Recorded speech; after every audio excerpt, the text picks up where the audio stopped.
नमस्कार किसान भाइयों, सिटी यहाँ पे गो अनुसंधान संस्थान पशु चिकित्सा एवं विज्ञान विश्वविद्यालय है ये। यहाँ पर आज हम डॉक्टर जो आचार्य सुप्रिया सचान जो मैडम है, उनसे मिले हैं। उन्होंने कल हमारा एक लेक्चर भी लिया था,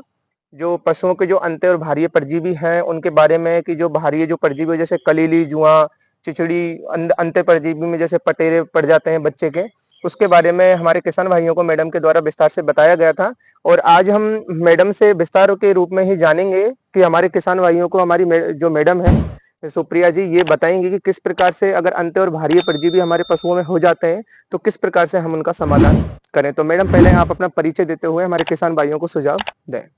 सबसे पहले तो सभी को नमस्कार, राधे राधे। मेरा नाम डॉक्टर सुप्रिया सचान है और मैं इस विश्वविद्यालय में सहायक आचार्य के रूप में कार्यरत हूँ, पशुपार जैविकी विज्ञान विभाग में। और जैसा कि अभी इन्होंने आपको अवगत कराया कि मैंने कल एक लेक्चर दिया था, जिसका शीर्षक था दुधारू पशुओं के अंतः एवं बाह्य परजीवियों के निदान एवं नियंत्रण के बारे में कुछ बिंदुओं पे हमने चर्चा की थी।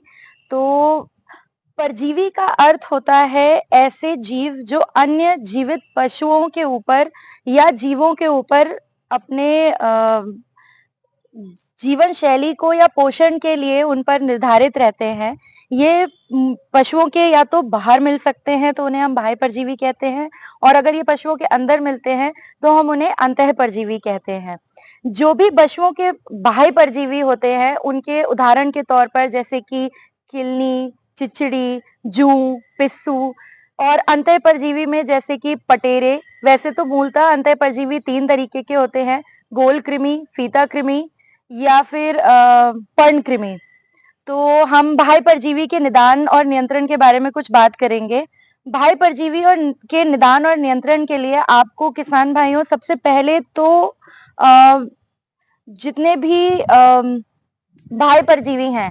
उनके नियंत्रण के लिए आपको पशुओं को रोजाना देखते रहना है, उनका निरीक्षण करना है। जो भी उनकी जगहें हैं जहां पर ये किलनियां जो हैं सबसे ज्यादा मिल सकती हैं, जैसे कि खुरों के पास, पूंछ के नीचे, थनों के पास, या उनके कान के पास, उनके सर के पास, यहाँ पर जहां पर भी पशुओं की त्वचा जो होती है वो बहुत नाजुक होती है, जहां से मादा किलनी को खून चूसने में बहुत ज्यादा आसानी होगी, वहां पर आपको उनका नियमित निरीक्षण करना है। और उसके बाद में उनको अपने हाथ से, यदि वो संख्या में कम है तो उन्हें हाथ से आप निकाल कर आप उन्हें पास पड़े पत्थर से या तो मार सकते हैं या फिर आप उनको आग में जला सकते हैं। यदि संख्या में ज्यादा है तो फिर आप जो केमिकल्स या दवाएं जो बाहर उपलब्ध हैं बाजार में, आप वो खरीद कर ला सकते हैं। बाजार से जो दवाएं आप खरीद कर ला रहे हैं वो आप किसी अच्छे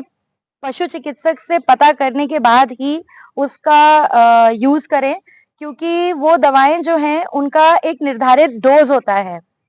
उसको उस डोज के हिसाब से लगाने पर ही वो सबसे ज्यादा कारगर होती हैं।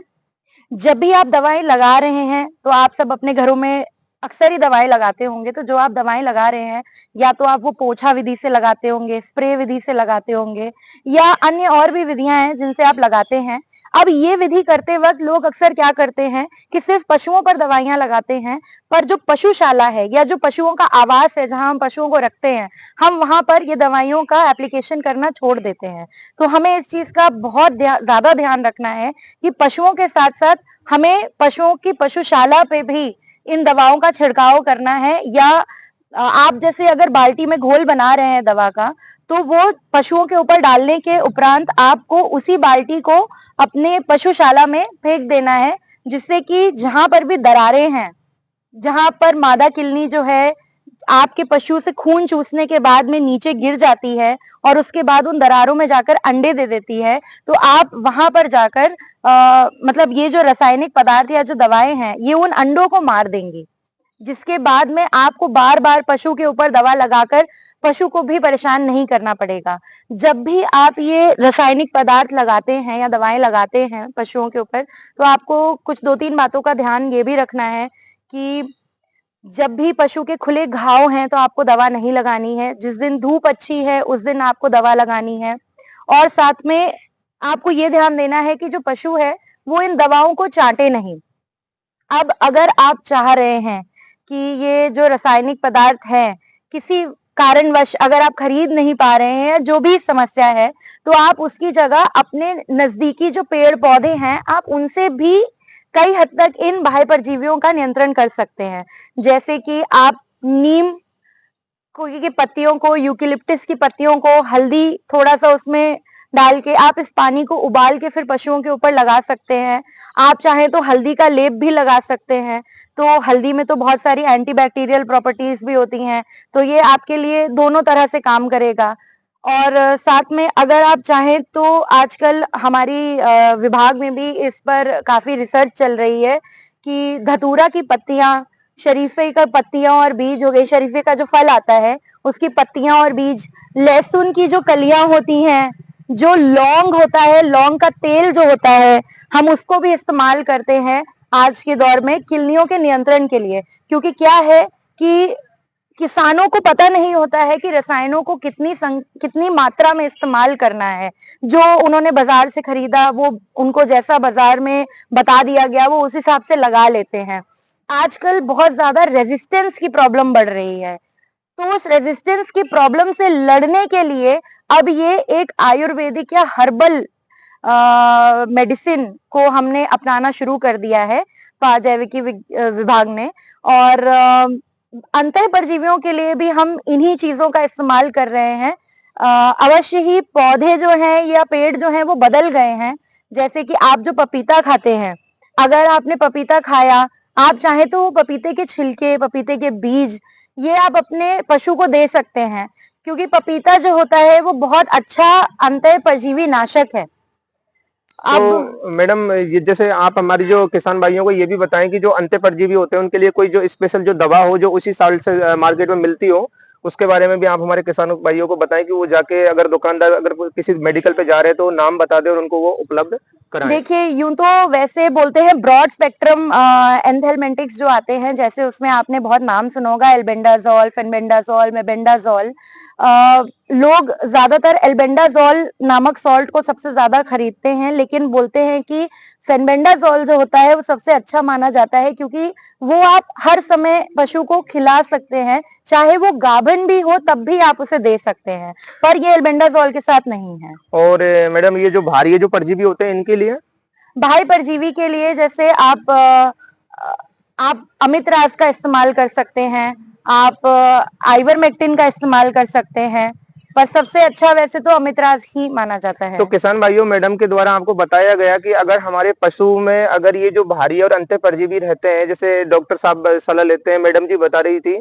कि हर 3 महीने के अंदर कीड़े होते हैं उनको मारने की दवा किसान भाइयों को देना चाहिए, क्योंकि पशु में जो बीमारियां आती हैं वो हमारी लापरवाही से ही आती हैं। साथ ही में मैडम के द्वारा बताया गया कि जो अंत्य परजीवी होते हैं उनके लिए जैसे एल्बेंडाजोल है, फेल्बेंडाजोल है, पर मैडम ने बताया कि जो फेल्बेंडाजोल है वो सबसे अच्छी होती है। भारी परजीवियों के लिए जो अमितराज से नाम से जो सॉल्ट होता है वो काफी मार्केटों में अलग अलग कंपनियां बनाती हैं।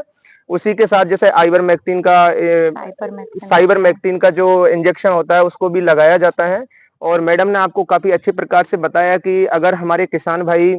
पशुपालक हैं, वो पशु रखते हैं, तो उनको हर 3 महीने में कीड़े मारने की दवा पशु को देना चाहिए, क्योंकि ये जो पशु जो हीट में आता है उसमें भी इसका काफी बड़ा रोल होता है, क्योंकि अगर पेट में कीड़े हैं तो पशु समय ले लेता है, हीट पे भी नहीं आता। और एक अच्छे अगर आप कॉमर्शियल रूप से डेयरी फार्मिंग करना चाहते हो तो आपको ये चीजें अवश्य रूप से आपको ध्यान रखना ही होगा, क्योंकि बिना इनके आप एक अच्छे प्रकार से डेयरी फार्मिंग नहीं कर सकते, अच्छे प्रकार से पशुपालन नहीं कर सकते। और हम मैडम जी को धन्यवाद देना चाहेंगे कि उन्होंने समय हमारे किसान भाइयों को दिया और एक अच्छे प्रकार से पशुपालन किस प्रकार से किया जाता है उसके बारे में अच्छे प्रकार से आपको बिंदु बताए। और हम भी यही आशा करते हैं आपसे कि आप इसी प्रकार से अपना पशुपालन करें, जिससे कि हमारे किसानों की जो आमदनी है वो नियमित रूप से बनी रहे, हमारे किसानों को आर्थिक स्थिति का सामना नहीं करना पड़े। जय हिंद, जय भारत। धन्यवाद।